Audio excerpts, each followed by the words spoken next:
लोगों को प्रमाण चाहिए,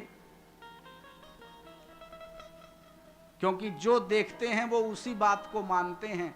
जिस चीज को नहीं देखते, खाली सुनी हुई बात को वो मानते नहीं हैं। क्योंकि हमारे सच्चिदानंद स्वरूप तो सगुण हैं। यद्यपि निर्गुण परमात्मा भी है, पर भक्त तो सगुण परमात्मा की पूजा करता है। तो किसी बुद्धिजीवी ने पूछा कि क्या भगवान को आपने देखा कि जिसका आप नाम लेते हैं कि वो सच्चिदानंद है, वो श्याम सुंदर हैं, वो बांके बिहारी हैं? तो किसी बुजुर्ग ने बहुत अच्छा समाधान उसको दिया। बुजुर्ग ने कहा, भैया एक बात बताओ, आप कहते हो कि अमेरिका में ऐसा होता है, विदेश में ऐसा होता है, क्या कभी आपने उस जगह को देखा जा करके अपनी आंखों से? उसने कहा, नहीं, जा करके तो नहीं देखा, पर हमने अमेरिका के बारे में, विदेश के बारे में बड़ी बड़ी चर्चा लोगों से सुनी। तो जब हम मानते हैं कि अमेरिका देश है, वहाँ ऐसा होता है, तो बोले जब आप सामान्य मनुष्य की सुन करके, क्योंकि जो अमेरिका गया उसने बताया कि भैया ऐसा होता है, तो हमने मान लिया।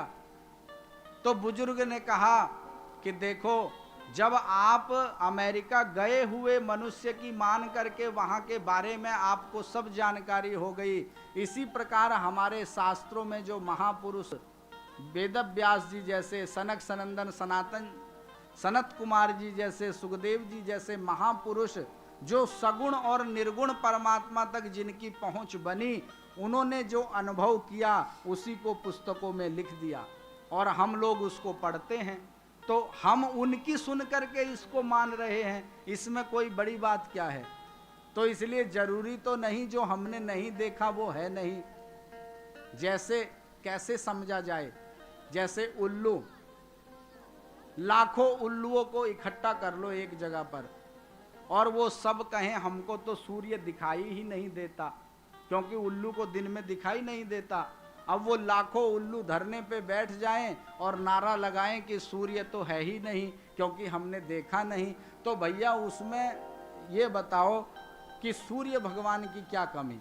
उसमें कमी तो उल्लू की स्वयं की आंखों की है, उसके नेत्रों की है, कि उसको दिन में देखने की शक्ति नहीं, तो उसको सूर्य भगवान नहीं दिखाई दिए। तो इसी प्रकार हम संसार में जब तक भगवान का भजन नहीं करते, किसी संत महापुरुष के चरण का आश्रय नहीं लेते, तो उल्लू के समान हमारी स्थिति रहती है। जब हमको जो दिखाई देता है उसी बात में हमारा विश्वास होता है, पर जहां हमारी पहुंच नहीं होती उससे आगे भी बहुत कुछ है। वहां पहुंच बनाने के लिए हमको भजन करना होगा, वो भजन श्रेष्ठ महापुरुषों से मिलेगा। तो सगुण और निर्गुण परमात्मा अपने भक्तों का कल्याण करते हैं।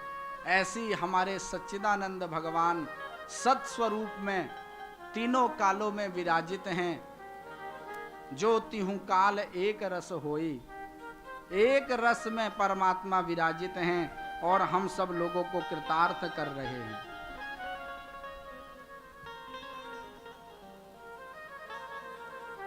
दूसरा रूप परमात्मा का है चित रूप। ये चित रूप कौन सा है भगवान का? बोले चित चैतन्य सकल घट माही। संपूर्ण देहधारी प्राणियों के अंदर वह परम पिता परमात्मा चित रूप में विराजित है और हम उसी चेतना से बोल पा रहे हैं, हंस पा रहे हैं, देख पा रहे हैं, सुन पा रहे हैं। ये सब उसी परम पिता परमात्मा जो सकल घटवासी है, चेतन रूप में विराजित है, उन्हीं की ही कृपा है। तीसरा रूप परमात्मा का आनंद है, क्योंकि घट घट में, हृदय में भगवान सच्चिदानंद आनंद करने वाले हैं। जो आनंद सिंधु सुख राशि, सी करते त्रैलोक सुपासी। उस परम पिता परमात्मा जो आनंद का सागर है, उसकी एक बूंद से संपूर्ण संसार के अंदर लोग सुख मान रहे हैं। आत्मा की अनुभूति नहीं हुई है। केवल एक बूंद से ये संपूर्ण संसार के जो सुख हैं, इनमें हमको सुख नजर आ रहा है। ऐसे वो परमपिता परमात्मा आनंद स्वरूप हैं। हम ऐसे सच्चिदानंद प्रभु की शरण ग्रहण करते हैं। बोले क्यों करते हैं? तो तापत्रय विनाशाय, तीनों तापों को नाश करने के लिए। ध्यान देने योग्य बात है। ताप क्या है? बोले पाप का जो फल है वह ताप है, क्योंकि किसी न किसी जन्म में जो किया हुआ पाप है उसका जब परिणाम निकला फल रूप में, वही ताप है। पर व्यास जी की विशेषता देखो, व्यास जी पाप को नहीं मिटा रहे हैं। बोले पाप से उत्पन्न होने वाला जो फल है ताप, वही नष्ट हो जाए इस भागवत को सुन करके। क्योंकि भागवत साधन को नहीं, पाप तो साधन है। हमने कोई पाप किया तो वो एक कर्म किया हमने, अब उस कर्म का कोई फल तो होगा, उस फल का नाम है ताप। और इस भागवत को सुनने से, सच्चिदानंद प्रभु के ध्यान को करने से, बोले वो ताप, पाप का जो फल है वो नष्ट हो जाता है। ऐसे जो भगवान हैं, श्री कृष्णाय वयं नुमः, ऐसे भगवान को हम सब लोग नमस्कार करते हैं। अब देखो एक और विशेषता की बात, भगवान 3 रूपों में है, सत, चित और आनंद। पर जब हम भगवान को नमस्कार कर रहे हैं तो हमारे हाथ भी ऐसे हो रहे हैं। ये जो हाथ हैं ये सत का रूप है, क्योंकि इन हाथों से ही कर्म होता है, इसलिए हाथ सत स्वरूप हैं। और ये माथा हमारा झुकता है नमन करने में। ये चित स्वरूप हमारा मस्तक है, क्योंकि यहीं से चेतना जागृत हो रही है। और हमारा हृदय जब तक नहीं चाहेगा कि हाथ जोड़े जाएं, नमन किया जाए, जब तक हमारे हाथ हम नहीं जोड़ेंगे। तो इसलिए आनंद जो तीसरा रूप भगवान का है वो मन हृदय में बैठा हुआ है। तो सत और चित और आनंद करते हो भगवान के सच्चिदानंद जो तीनों रूप हैं, उनको एक साथ मानो हमने नमस्कार करते ही सच्चिदानंद रूप को ही हमने साक्षात प्रकट कर दिया। सत स्वरूप में तो हमारे हाथ हो गए, चित रूप में हमारा मस्तक जो झुक रहा है, और जो हृदय हमारा प्रेरणा दे रहा है कि हमको नमस्कार करना चाहिए, बोले वही आनंद स्वरूप है। ऐसे सच्चिदानंद प्रभु को हम सब लोग नमस्कार करते हैं।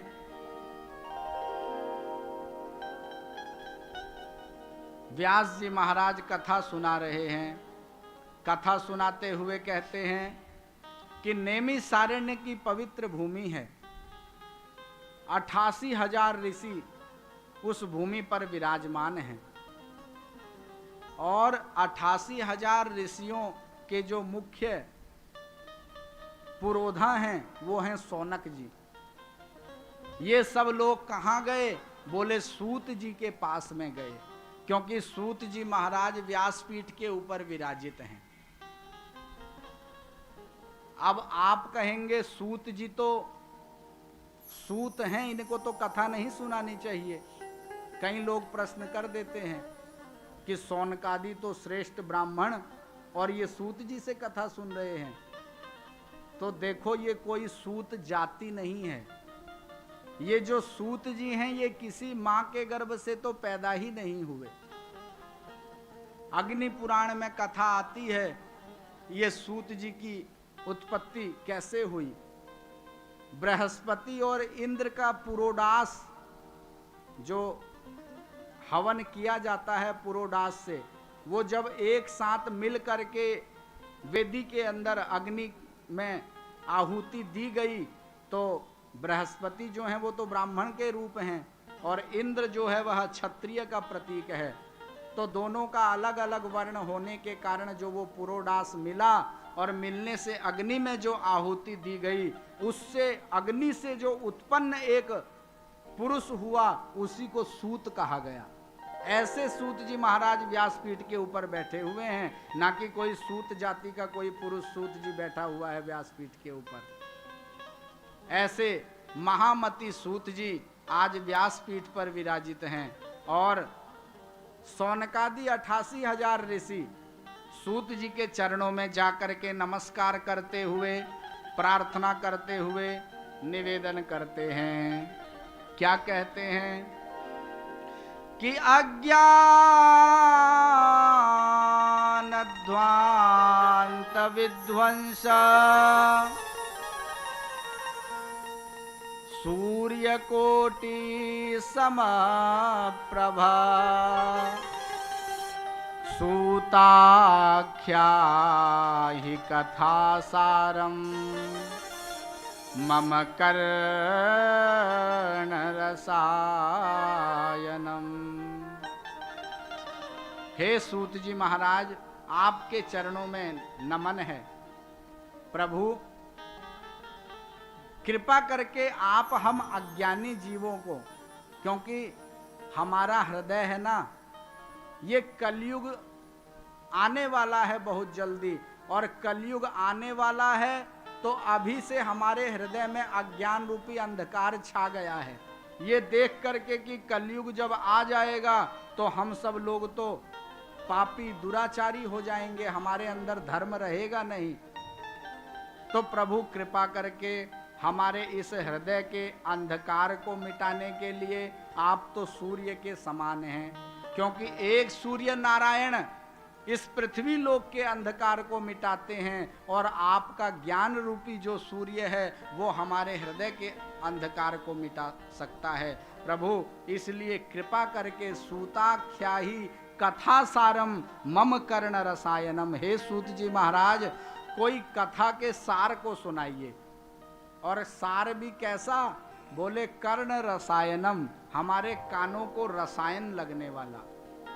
अब मैं कथा भी सुनाऊं और आप लोगों को कथा अच्छी भी ना लगे, बात तो मैं बहुत ज्ञान की बड़ी बड़ी लंबी चौड़ी करूं, पर आप लोगों को वो समझ में ही ना आए कि आप उससे कुछ अपने जीवन में सीख सकें, तो उस कथा का तो कोई फायदा है नहीं।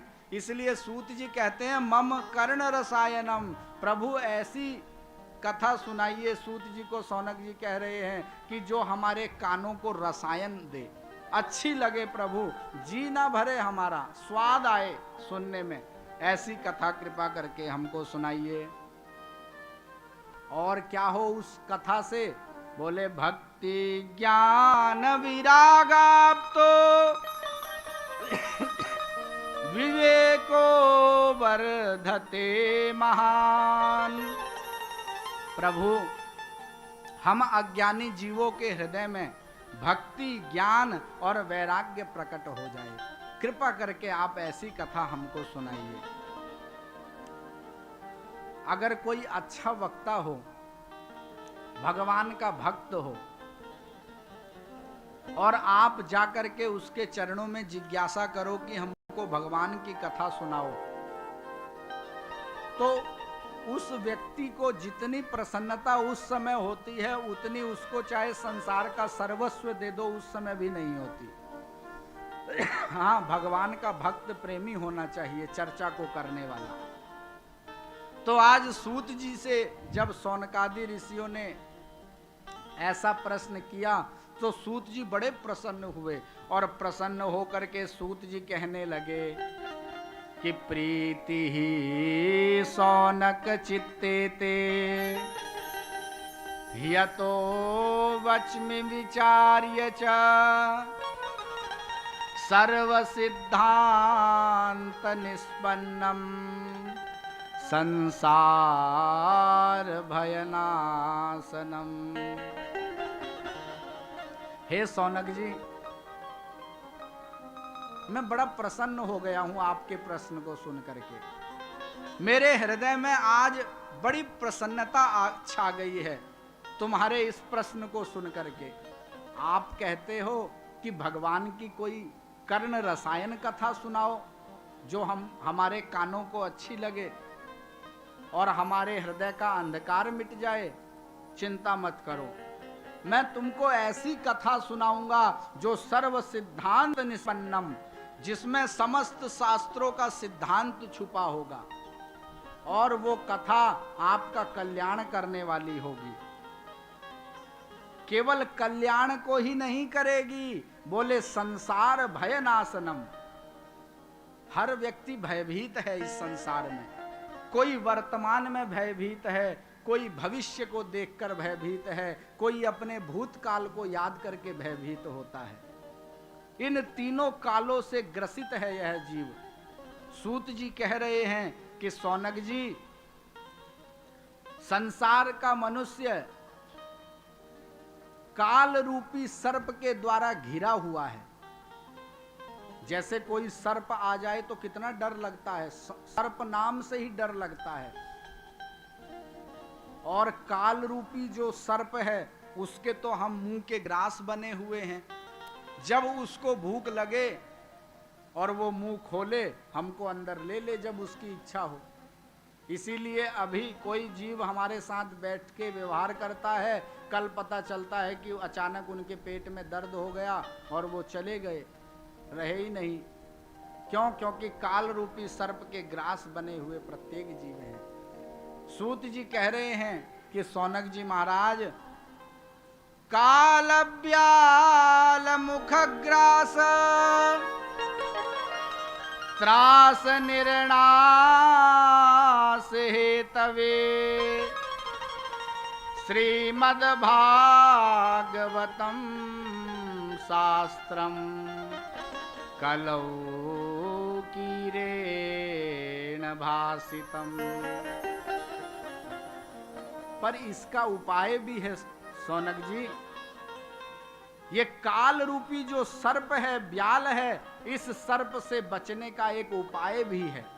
सौनक जी ने कहा, प्रभु क्या उपाय है बताइए तो। बोले उपाय है, वो उपाय ये है कि श्री व्यास जी के पुत्र श्री सुखदेव जी, जिन्होंने एक बहुत बड़े ग्रंथ को गाया और गा करके 7 दिन में परीक्षित को मुक्त कर दिया, उस ग्रंथ का नाम है श्रीमद् भागवत।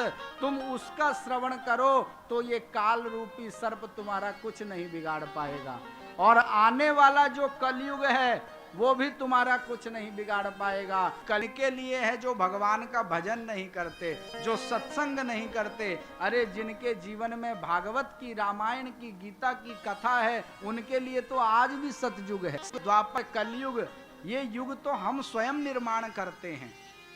हमारी वृत्ति जैसी होती है वैसा युग चलता है। अगर हम अपनी वृत्ति को सुधार लें, हमारे जीवन में धर्म हो, हमारे जीवन में दया हो, दान हो, तप हो, सत्य हो, तो आज भी सतयुग है। क्या आज भगवान के ऐसे भक्त नहीं है? सभी के ऊपर थोड़ी कलयुग आ गया है। कलयुग तो अकर्मण्य व्यक्ति के ऊपर आता है, जो कुछ करना नहीं चाहता, केवल बकवास करता है, धर्म को करना चाहेगा नहीं, हर चीज में कमी निकालेगा। अगर कहो कि भैया ये धर्म करो तो उसमें 50 नुक्से निकाल करके, नहीं अरे कौन करता है, आजकल का तो जमाना ऐसा आ गया, कहाँ सब जगह ये है वो है, बड़ा लंबा चौड़ा हर जगह की कमी निकाल करके करना खुद नहीं चाह रहे, पर दोषारोपण करके अगले की भी बुद्धि को खराब कर देते हैं। पर जो भगवान के भक्त होते हैं उनके लिए इस कलयुग में भी सतयुग है। आज सूत जी महाराज कहते हैं कि हे सौनक जी, अगर काल रूपी सर्प से आपको बचना है तो आप श्रीमद् भागवतम शास्त्रम कलौ कीरेण भासितम, इस कलयुग को दूर करने के लिए, भगवान की भक्ति में तल्लीन होने के लिए व्यास जी के पुत्र सुखदेव जी ने एक गीत गाया है, जिस गीत का नाम है भागवत। तुम उसी का श्रवण करो। हम मनुष्य बड़े स्वार्थी होते हैं। अपने जीवन में कोई भी कार्य करते हैं तो 50 लोगों से पूछते हैं कि अरे ये कर रहा हूं, इससे क्या होगा, कैसा होगा, क्या ठीक होगा, नहीं होगा, 50 प्रश्न। ये बुद्धि ऐसी है। तो आज सौनक जी महाराज को भी जब कहा तो उनके सीधा बात समझ में नहीं आई। सौनक जी ने फिर प्रश्न रख दिया कि प्रभु आप कहते हैं कि भागवत को सुन लो, इससे काल रूपी सर्प से मुक्ति मिल जाएगी। क्या कभी किसी को मिली आज से पहले? कृपा करके ये बताओ, क्योंकि हर व्यक्ति को प्रमाण चाहिए। आज सौनक जी भी प्रमाण मांग रहे हैं, तो सूत जी महाराज कहते हैं क्यों नहीं। परीक्षिते कथाम वक्तुम सभायाम संस्थिते सुखे। अरे सौनक जी महाराज, एक समय की बात है, परीक्षित जी को मुक्त करने के लिए 7 दिन में श्री सुखदेव जी महाराज सुना रहे थे। तो अचानक जब देवताओं ने स्वर्ग से देखा कि परीक्षित को भागवत कथा सुनने को मिल रही है, अरे हम तो स्वर्ग के देवता, आज तक हमको ये कथा नहीं मिली, चलो चलो चलो, ये परीक्षित तो 7 दिन बाद मर जाएगा, तो हम क्या करते हैं, अपने स्वर्ग के अंदर जो मूल हमारी निधि अमृत है, इसको लेकर के चलते हैं और जा करके इस अमृत के घड़े को सुखदेव जी को दे देते हैं और कहते हैं कि प्रभु आप इस घड़े अमृत को परीक्षित को पिला दो, क्योंकि ये तो मरने वाला है।